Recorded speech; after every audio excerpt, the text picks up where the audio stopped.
let's go ahead and start reassembling this. I'll probably not do like a full reassembly, but rather kind of show you as I'm going along what I've put back on. So as you can see, I've got it in place. It's only being held in place by a pinch point there, and that bolt there that I slid out had kind of like that C shape to it. What I wanted to show you is when you put this back, if you put this portion in first and you get, let me see if I can get this here, and you can get the fender to line up with this pin point here. It's this black thing here, right at the tip of my finger. That's a little nipple. So that nipple is on this side of what is, I'll call like a female end, right? And if you imagine the fender coming in flat, like a male part, it comes in like that. And that nipple goes through the fender from this side and pops out where I just showed you. So if you can get that fender to pop in there, right, and line up right with that little nipple, everything else will line up. So if you pop that in first, pop that nose piece in first, then all these bolt points will line up. So what I've done is I put all the white bolts back in first, right? Because what I'm going to do is I'm going to line the door to make sure that it's not going to be out of alignment here, and that it's even from the top down the best I can. It's not going to be perfect, right? Like, I'm not a professional. But I figured I'd put all the bolts in, because now that I have everything apart, that seems like the way to go. Put all the white bolts back first, get the fender aligned, and then start placing everything else back. I just wanted to say, as you're reassembling this, before you do tighten down all these bolts, make the adjustments on your gaps. So this one is pretty easy. I lined up where the paint line was, where the old one was, and this lined up pretty good all the way up here, and is pretty good here. And in comparison to the other side, this is pretty even in comparison to that side. I'll show you actually. So that's pretty tight, as you can see here. And then it stays pretty tight. This hood's popped, so it's a little wide. But as you can see, this one's definitely wider. So what I've realized, before you tighten these bolts and those ones, line up the gap properly. And this one, what I realized I'm going to have to do is just push this in, and then the gap will close. I don't know if you can see that. It's moving a little bit. But I'm going to push that in, tighten it up, and then check that gap. And then we should be good to go as far as those white bolts.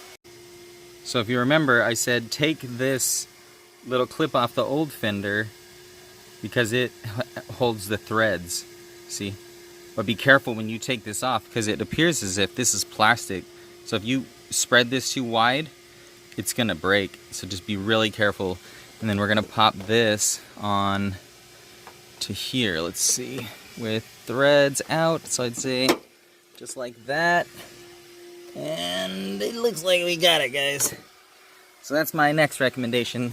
So I got all of the 5 bolts. As you can see, the alignment's pretty good. Not perfect, but I'm not complaining, because as you saw the condition before, it was not very pretty. So I got all of the bolts, 1, 2, 3, 4, 5, 6, 7, and 8 in place. I also put in the black bolt for the headlight, this retaining clip. And what else did I do? Oh, I did also install the runner plastic.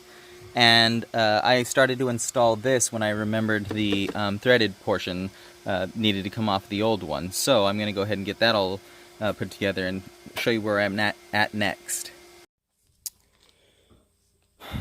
Okay, so I have put back on the 2 clips there on the top, the bolt and the clip that was underneath, as well as all of the clips for there. I did put this piece back in, so I've got this bolt here that I took off, this clip that we originally took off. This I put in the same way I was recommending taking out. I put the nose in first, then I put this portion in that I had broke in, and then these popped in. So I've got the one clip broken, the other one I showed you is still there, and my glue did hold because I wasn't sure whether or not it worked, because once I popped it in, I had no idea if it had broken off inside there, but my screw did tighten down, which tells me that it did hold. So I do recommend, I know this is maybe common sense, but people get ahead of themselves. Make sure you've tightened down all these white bolts, because if you haven't and you get all this stuff popped on and they're still loose, then you got to pop it back off and risk, breaking the tabs and stuff. I did realize as I was listing off the bolts that I had tightened that I had not yet tightened this one inside. So I'm doing that now.